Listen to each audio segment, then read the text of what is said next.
Assalamualaikum warahmatullahi wabarakatuh. Jadi, dalam video ini kami akan mengupaskan tentang aspek-aspek dan elemen keterampilan berbahasa bagi kod subjek PMMB 1134. Baiklah, berikut merupakan ahli-ahli kumpulan kami yang terdiri daripada 4 orang, iaitu Nur Izzati Syahirah binti Zamlam, Nur Maisarah binti Zamani, Adillah binti Muhammad Abidin dan juga Wan Nur Syafiqah Izdiha binti Wan Zaini Syukri. Sebelum kita menelusuri dengan lebih dalam, adakah anda tahu apa itu kemahiran mendengar? Kemahiran mendengar merupakan keupayaan murid untuk mendengar dengan teliti dan memahami perkara yang didengar dalam pelbagai situasi pengucapan seperti cerita, arahan, perbualan, soal jawab, laporan berita dan juga perbincangan. Menurut Siti Hajar Abdul Aziz pada tahun 2009, menjelaskan bahawa kemahiran mendengar adalah kemasukan input bahasa melalui alat pendengaran manusia iaitu telinga. Kemasukan input bahasa yang berupa penyerapan makna ayat serta ujaran seterusnya dilakukan oleh otak untuk diproses. Oleh hal yang demikian, kemahiran ini perlulah dipelajari secara intensif kerana penggunaannya sangat meluas. Seterusnya, kita akan beralih kepada peringkat-peringkat kemahiran mendengar, iaitu peringkat yang pertama ialah peringkat awal. Pada peringkat ini, beberapa kemahiran mendengar yang perlu dikuasai oleh murid, iaitu yang pertama, mengecam, mengajuk dan memilih bunyi, mendengar dan mengecam makna perkataan, rangka kata dan ayat-ayat. Yang ketiga, melakukan sesuatu yang disuruh. Yang keempat, menjalankan perintah dan permintaan. Seterusnya, bertindak terhadap soalan-soalan mudah dan akhirnya ialah mengingat dan memadankan perkataan dan ayat-ayat mudah secara tepat. Peringkat yang kedua pula iaitu peringkat pertengahan. Pada peringkat ini, beberapa kemahiran yang perlu dikuasai juga oleh murid. Yang pertama, mengecam dan mengingat fakta dan butiran secara tepat dan terperinci, mengenal maklumat khusus. Yang ketiga, mengesan urutan. Yang keempat, mengenal sebab dan akibat. Yang kelima, mengenal perhubungan orang-orang yang berinteraksi. Dan juga akhirnya ialah mengenal sikap dan perasaan orang yang bercakap. Manakala, peringkat yang ketiga ialah peringkat maju. Pada peringkat ini, kemahiran yang perlu dikuasai oleh murid ialah mengenal isi-isi penting. Yang kedua, mengetahui peranan dan perhubungan orang yang bercakap. Selain itu, memberitahu fungsi tekanan dan intonasi. Yang keempat, mentafsirkan maksud orang yang bercakap. Seterusnya, mengikut aliran dalam dialog atau perbualan. Yang keenam, mencari jalan mengatasi masalah yang didengar. Dan akhir sekali ialah mentafsirkan tujuan penutur menggunakan berbagai-bagai bentuk struktur tata bahasa. Lebih terperinci lagi, mari kita telusuri tentang aspek-aspek kemahiran mendengar. Pendengaran boleh dikonsepkan dengan pelbagai cara, iaitu pendengaran merupakan gabungan segala yang didengari, difahami dan juga diingati. Pendengaran berlaku melalui latihan-latihan khas yang dilakukan secara berperingkat-peringkat. Individu lebih banyak mendengar melalui pengalamannya daripada melalui kecerdasan otaknya. Seterusnya, aspek fizikal, psikologi dan juga neurologi mempengaruhi proses pendengaran seseorang individu. Pendengaran yang cekap memerlukan penyatuan idea yang logik dan juga berkesan. Juga, pendengaran harus berlaku melalui fikiran dan bukan perasaan. Seterusnya ialah kemahiran bertutur yang merupakan aspek dalam keterampilan berbahasa. Kemahiran bertutur ialah kemahiran menyebut dan juga membunyikan bunyi-bunyi bahasa dengan menggunakan pengujaran kata-kata ataupun ayat dengan intonasi, nada iaitu tekanan suara serta ceda yang betul. Pertuturan boleh berlaku secara sehala ataupun dua hala. Pertuturan sehala berlaku kebiasaannya secara pidato dan pertuturan secara dua hala melibatkan perbincangan kebiasaannya. Dalam konteks keterampilan berbahasa, aspek bertutur memainkan peranan penting untuk menyampaikan idea, emosi dan juga informasi. Jadi, aspek utama dalam bertutur yang pertama ialah penggunaan intonasi dan juga ekspresi muka serta suara. Hal ini bagi memastikan penyampai dapat menekankan maklumat penting menggunakan intonasi yang tepat dan juga menyampaikan emosi secara jelas seperti emosi marah, kecewa dan juga sebagainya. Kemahiran bertutur juga mempunyai beberapa aspek seperti kejelasan dan juga ketepatan dalam penyampaian maklumat. Maklumat yang diucapkan dengan jelas dan juga tegas akan lebih mudah difahami oleh para pendengar. Pembicara harus memastikan bahawa pemilihan kata-kata dan struktur kalimatnya tidak menyulitkan pemahaman agar para pendengar dapat memahami apa yang ingin disampaikan. Akhir sekali, kemampuan menyusun kata-kata dengan tepat juga merupakan aspek yang dititik beratkan dalam kemahiran bertutur. Hal ini kerana seseorang yang mahir dalam kemahiran bertutur mampu mengungkapkan idea-idea kompleks dengan kalimat yang tersusun, memastikan maklumatnya dapat difahami dan tidak menimbulkan ketidaksalahfahaman. Seterusnya ialah aspek keterampilan membaca. Menurut Kamaruddin Haji Hussein 1984, dalam Seri Pendidikan Laungan Pedagogi Bahasa, membaca ialah memindahkan tulisan kepada suara. Seterusnya, membaca juga bermaksud menyuarakan tulisan, mengambil isi dan fikiran yang tertulis serta memahami kandungan yang dibaca. Selain itu, membaca ialah satu proses pemikiran yang membina. Dengan membaca, seseorang itu mesti dapat membina kebolehan untuk menilai, mengulas dan mengkritik terhadap sesuatu yang dibaca dengan tepat, memahami situasi dan fikiran yang terbuka dan positif. Akhir sekali, membaca dapat membantu memperluaskan pemikiran dan idea serta meningkatkan lagi daya kreatif seseorang individu dalam pelbagai bidang. Seterusnya ialah proses membaca. Menurut penyelidik seperti Goodman 1971 dan Smith 1975 telah berpendapat bahawa membaca ialah proses sains linguistik yang bermula dari detik pembaca itu memerhatikan perkataan pada muka surat sehingga detik pembaca itu dapat membentuk sesuatu makna. Hal ini bermaksud sepanjang proses membaca terdapat interaksi antara bahasa dengan pemikiran. Berikut merupakan proses membaca, di mana proses yang pertama ialah mengenal dan memahami bahan bacaan yang dibaca. Proses yang kedua, menghasilkan kefahaman pembaca. Proses yang ketiga, berfikir, mencuba untuk membayangkan maklumat yang dibaca. Proses yang terakhir ialah mengintegrasikan segala aspek yang berkaitan dengan tujuan membaca, cangkaan, pengetahuan dan pengalaman tentang perkara yang dibaca. Seterusnya ialah jenis-jenis bacaan. Bacaan yang pertama ialah mekanis, iaitu menyuarakan bacaan dengan jelas bagi menangkap dan memahamkan informasi, fikiran dan perasaan seseorang pengarang. Lebih tertumpu kepada usaha untuk menganalisis pengucapan atau sebutan. Yang kedua ialah bacaan mentalis, dengan membaca secara senyap yang melibatkan ingatan visual, pengamatan mata dan ingatan. Tujuannya ialah untuk memperoleh informasi dan memahami apa yang dibaca. Seterusnya ialah bacaan intensif yang memerlukan ketelitian dan melibatkan telaah isi dengan terperinci dalam sesuatu bahan bacaan. Bacaan pantas dan imbasan ini bertujuan untuk membuat rumusan atau kesimpulan daripada bahan bacaan yang dibaca.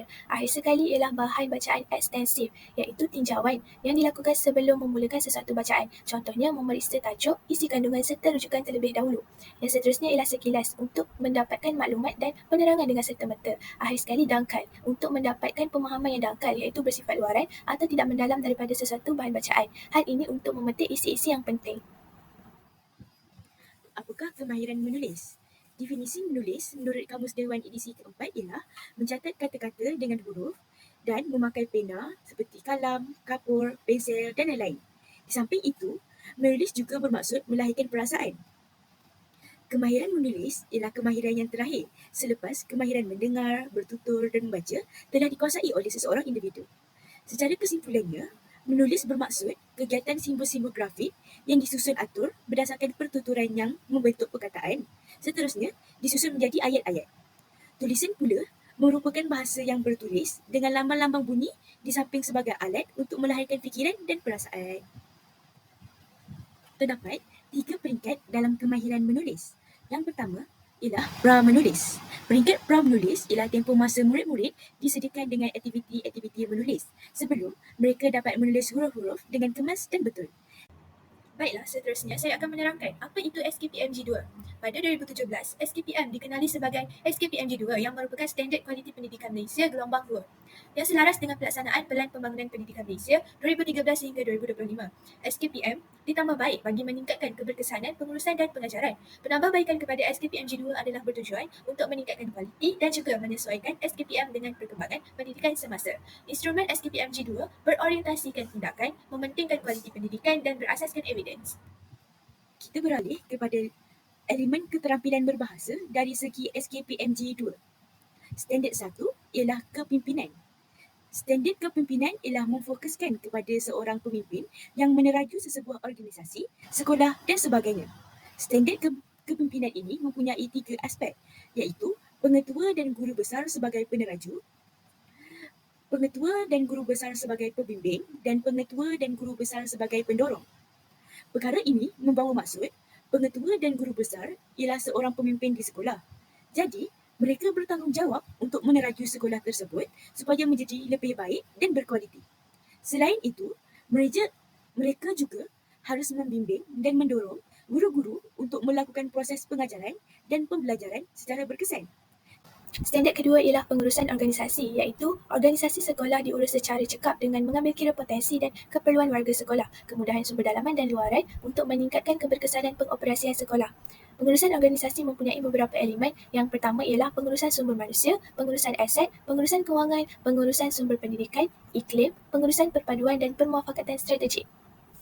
Pengurusan sumber manusia ialah sumber manusia diurus untuk meningkatkan kualiti kerja, kepuasan dan keseronokan bekerja serta amalan profesionalisme. Pengurusan aset di mana aset kerajaan diurus untuk kemudahan, keselesaan dan keselamatan warga sekolah. Pengurusan kewangan ialah kewangan diurus dengan baik untuk memastikan setiap pembelajaran memberi pulangan yang optimum. Seterusnya, kita beralih kepada standard yang ketiga iaitu pengurusan kurikulum, kokurikulum dan juga hal ehwal murid. Bidang kurikulum, kokurikulum dan hal ehwal murid diurus secara cekap dan berkesan untuk melahirkan murid yang seimbang dari segi intelek, rohani, emosi, jasmani dan juga sosial selaras dengan hala tuju sekolah. Jadi, mari kita lihat yang pertama iaitu pengurusan kurikulum. Pengurusan kurikulum terdiri daripada ketetapan pelaksanaan kurikulum, pengurusan mata pelajaran, pengurusan mata interaksional dan juga pengurusan penilaian murid. Ketetapan dibuat untuk memastikan kepatuhan dan keselarasan pelaksanaan kurikulum kebangsaan. Pelaksanaan kurikulum diurus secara sistematik dan terancang iaitu membuat, mendokumen, menyebar luas dan menyemak semula ketetapan dengan mematuhi arahan yang berkuat kuasa mengikut keperluan sekolah secara menyeluruh dan juga jelas. Selanjutnya, aspek yang kedua iaitu pengurusan kokurikulum yang terdiri daripada ketetapan pelaksanaan kokurikulum. Ketetapan dibuat untuk memastikan kepatuhan dan keselarasan pelaksanaan kokurikulum. Sebagai contoh, membuat, mendokumen, menyebar luas dan menyemak semula ketetapan dengan mematuhi arahan yang berkuat kuasa mengikut keperluan sekolah secara menyeluruh dan jelas. Yang kedua, pengurusan kelab atau persatuan, pengurusan badan beruniform, seterusnya pengurusan sukan atau permainan, pengurusan program kecemerlangan kokurikulum, pengurusan sukan untuk semua dan akhir sekali ialah pengurusan pentaksiran kokurikulum. Dan akhir sekali, aspek yang ketiga iaitu hal ehwal murid yang terdiri daripada ketetapan pelaksanaan hal ehwal murid. Yang kedua, pengurusan disiplin murid. Disiplin murid diurus untuk membentuk sikap dan perlakuan positif dalam pembangunan sahsiah murid. Yang ketiga pula, pengurusan keselamatan murid. Yang keempat, pengurusan bantuan pelajaran murid.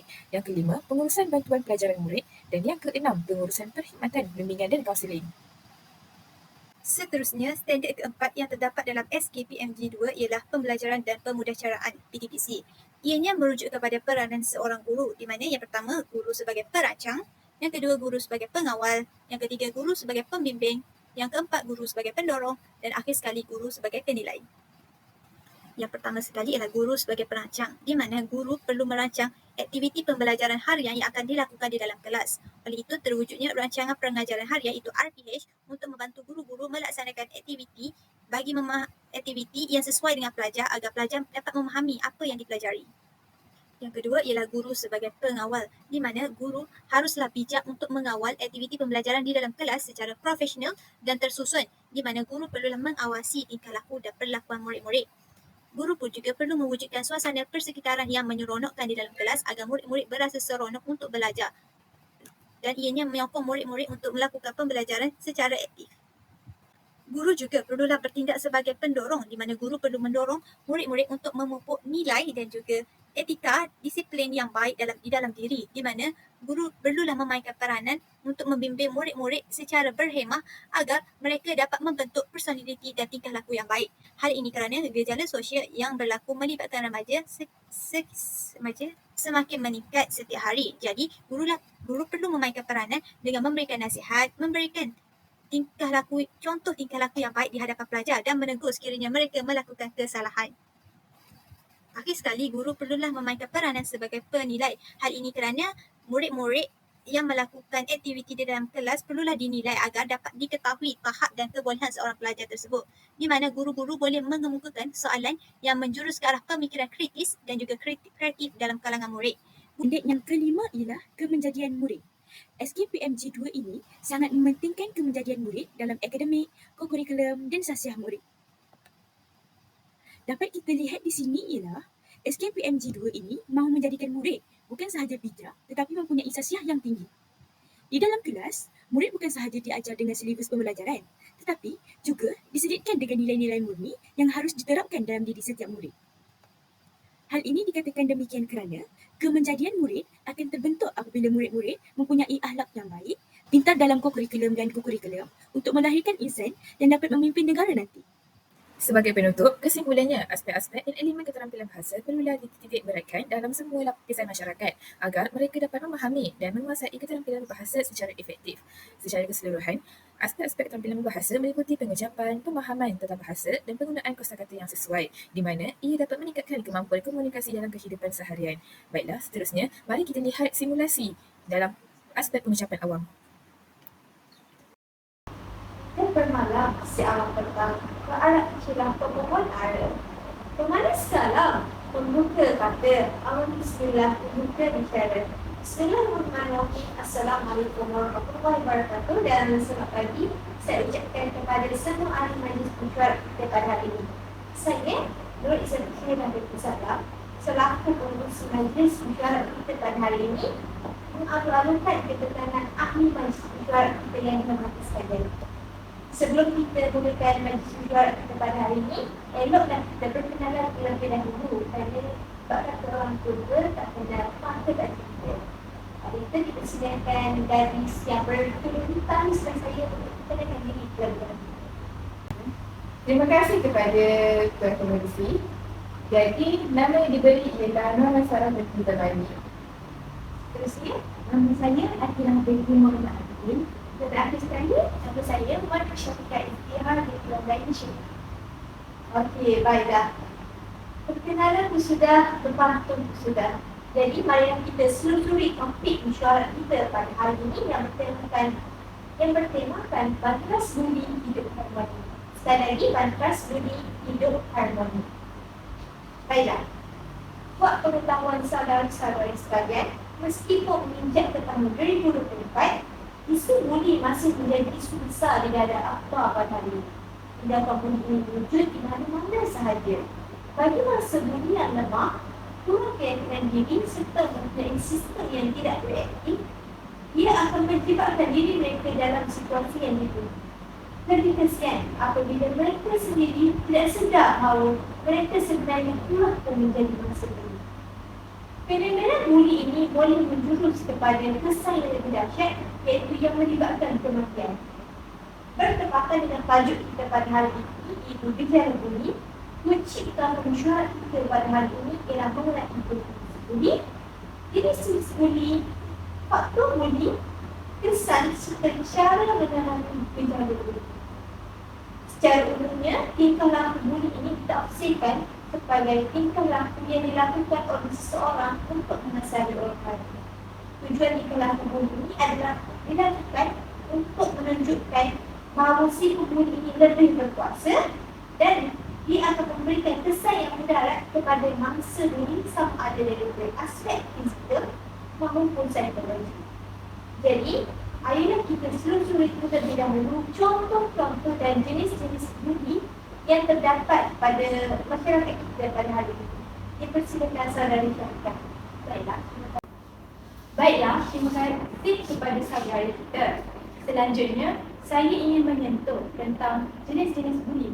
Tahukah anda semua bahawa terdapat beberapa jenis buli yang masih tidak diketahui oleh masyarakat sekeliling kita? Hal ini sedemikian kerana segelintir daripada masyarakat kita cuma mengetahui apa itu buli cyber dan buli fizikal, sedangkan masih terdapat kegiatan buli yang lain. Jadi, buli yang pertama yang ingin saya kongsikan ialah buli fizikal. Buli fizikal adalah apa-apa perbuatan yang melibatkan fizikal sehingga menyebabkan kecederaan atau kerosakan harta benda terhadap mangsa buli yang lain, seperti memukul, menendang, menyembunyikan harta benda orang lain, pengaruh rakas bahaya dan memaksa mangsa buli melakukan perkara-perkara yang negatif. Di sini saya ingin kongsikan seperti mana kita lihat sekarang, buli fizikal semakin berleluasa dalam kalangan masyarakat, terutama sekali dalam kalangan remaja. Sebagai contoh, saya ambil seorang pelajar memukul rakannya kerana ingin menunjukkan kekuatan dan kuasa mereka kepada pelajar yang lain. Hal ini kerana si pembuli ingin menimbulkan rasa takut dalam kalangan pelajar yang lain. Seterusnya ialah buli lisan. Baiklah, buli lisan ini adalah apa-apa jenis buli yang dilakukan dengan menggunakan perkataan atau percakapan. Jadi, saudari-saudari sekalian, buli yang dilakukan melalui perkataan atau percakapan yang boleh menimbulkan rasa tidak selesa atau mengguris perasaan orang lain. Sebagai contoh, menghina seseorang. Perbuatan seperti ini tercetus apabila seseorang itu merasakan diri mereka lebih sempurna berbanding mereka yang lain. Tamsilnya, saudari-saudari, Buli lisan ini boleh berlaku di sekolah ataupun di tempat kerja seperti menghina rakan sepejabat kerana individu tersebut mungkin berkomunikasi menggunakan dialek yang berbeza. Selanjutnya ialah apa itu buli sosial? Buli sosial ialah perbuatan yang menyebarkan khabar angin yang tidak benar tentang sesuatu perkara dengan tujuan untuk memalukan, menyisihkan atau mendiskriminasikan negara.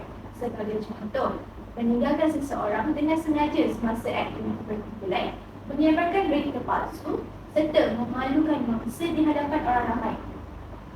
Jadi, dapat saya katakan bahawa menyebarkan berita yang tidak benar merupakan satu perbuatan yang bertujuan untuk menjatuhkan individu lain disebabkan oleh rasa tidak berpuas hati kepada si mangsa. Yang terakhir sekali ialah apa itu buli cyber, saudari? Buli cyber ialah perbuatan mengancam, memalukan, mengganggu, menakutkan dan menjatuhkan maruah seseorang melalui media elektronik seperti pesanan ringkas dan perbuatan dalam badan. Sebagai contoh, memanjangkan email, gambar atau video yang mengaibkan seseorang. Selain itu, menyebarkan kebohongan atau khabar angin. Akhir sekali ialah menghantar pesanan ringkas yang kasar dan biadab. Baiklah, itu sahaja dari saya.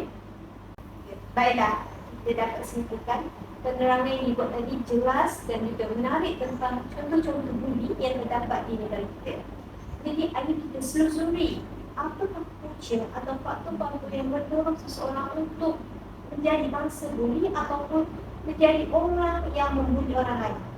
Salah satu punca berlakunya besar buli dalam kalangan remaja ialah pengaruh daripada rakan sebaya.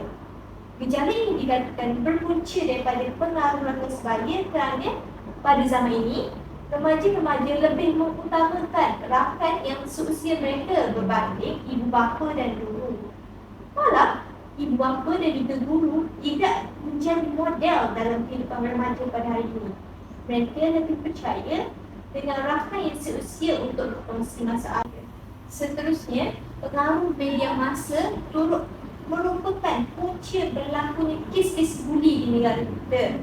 Media massa pada hari ini kebanyakan mereka menyiarkan drama-drama ataupun filem yang memaparkan aksi pergaduhan yang berbahaya, dan ini akan mendedakan kepada remaja-remaja pada hari ini tentang aksi-aksi yang sepatutnya tidak perlu dilakukan kepada orang lain.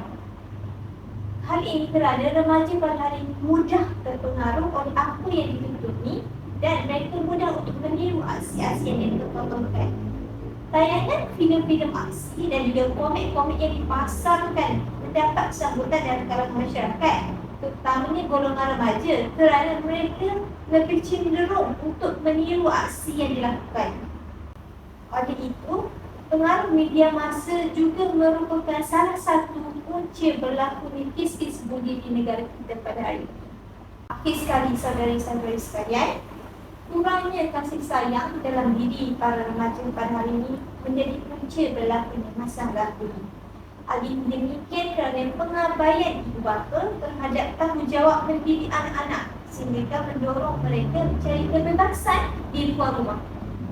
Keadaan ini menyebabkan anak-anak mudah memberontak, menghadapi tekanan perasaan dan berasa kurang mendapat perhatian. Tekanan perasaan yang dialami oleh remaja disebabkan oleh desakan hidup seperti kewangan dan kebincangan institusi keluarga, menyebabkan mereka melepaskan cara seperti membuli dengan niat untuk melepaskan kemarahan terhadap ibu bapa mereka. Saya rasa itu sahaja daripada saya tentang punca atau faktor tentang berlakunya buli. Baiklah, seterusnya dipersilakan saudari Akhirah untuk menyampaikan pandangan anda tentang kesan-kesan buli yang berlaku pada remaja pada hari ini. Terima kasih kepada saudari Izzati. Pada pendapat saya, kesan utama gejala buli ialah murid akan berasa takut untuk datang ke sekolah. Kita maklum bahawa saiz fizikal pembuli dan mangsa buli adalah berbeza.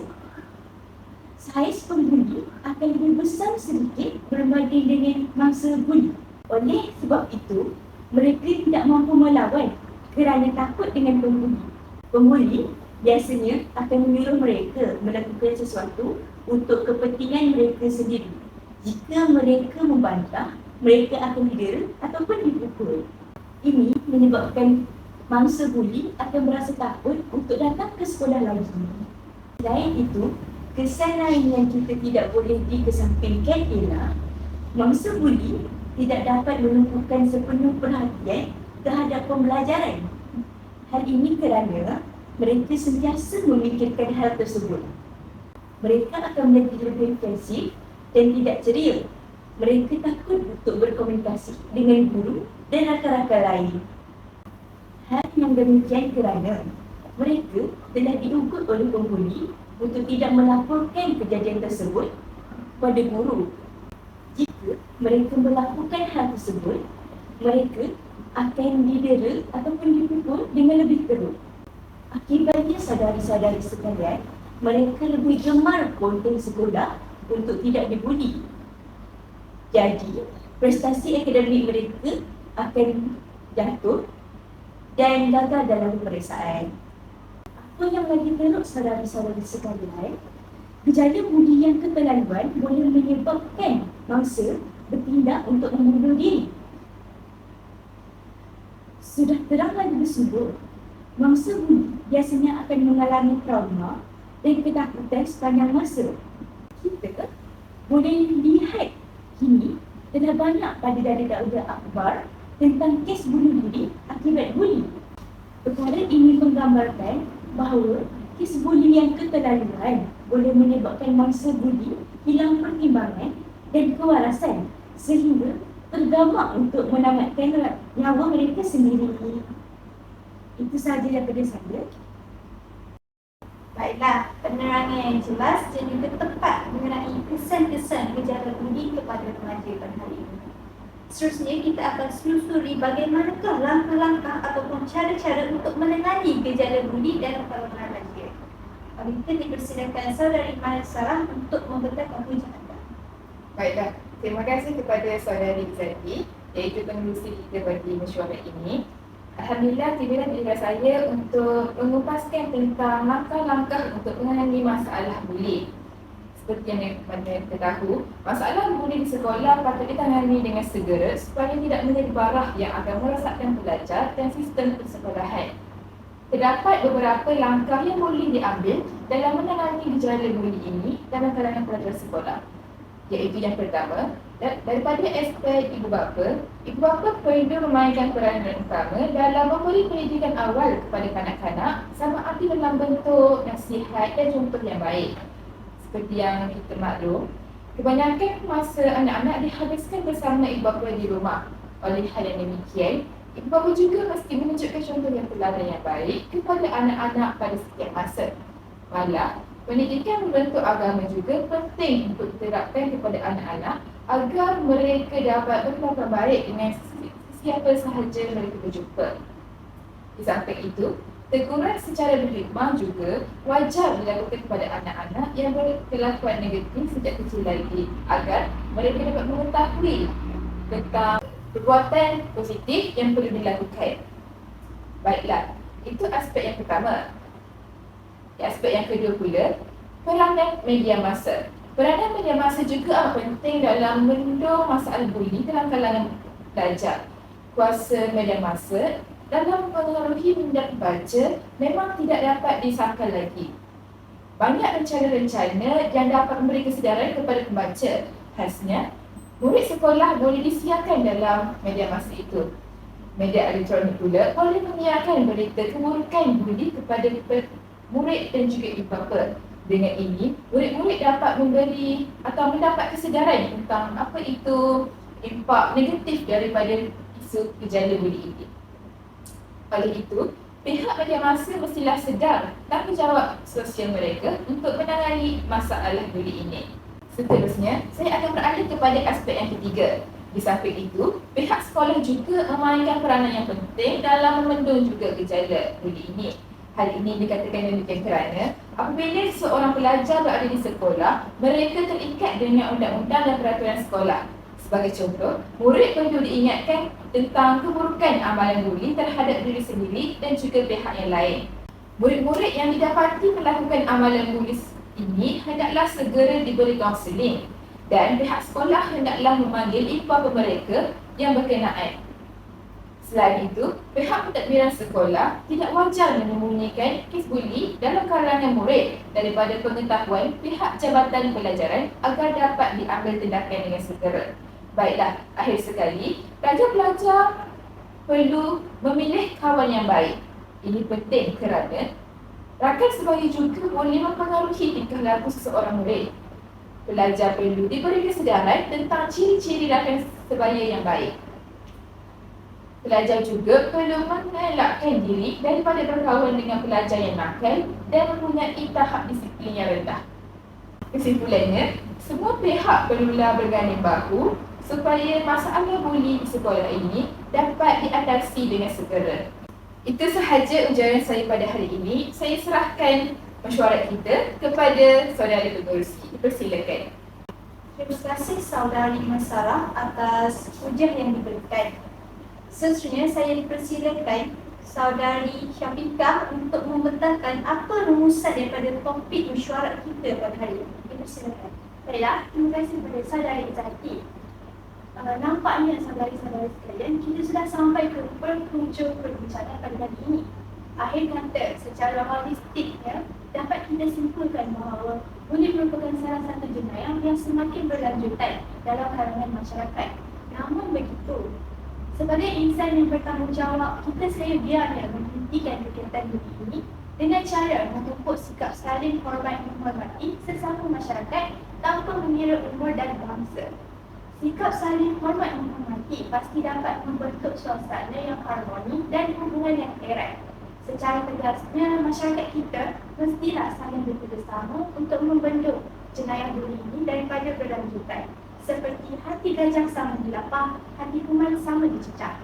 Baiklah, itu sahaja rasanya perbincangan kita pada hari ini. Saya ucapkan terima kasih kepada ahli majlis mesyuarat yang datang ke majlis mesyuarat kita pada hari ini. Semoga perkongsian kita pada hari ini memberikan manfaat yang berbagai.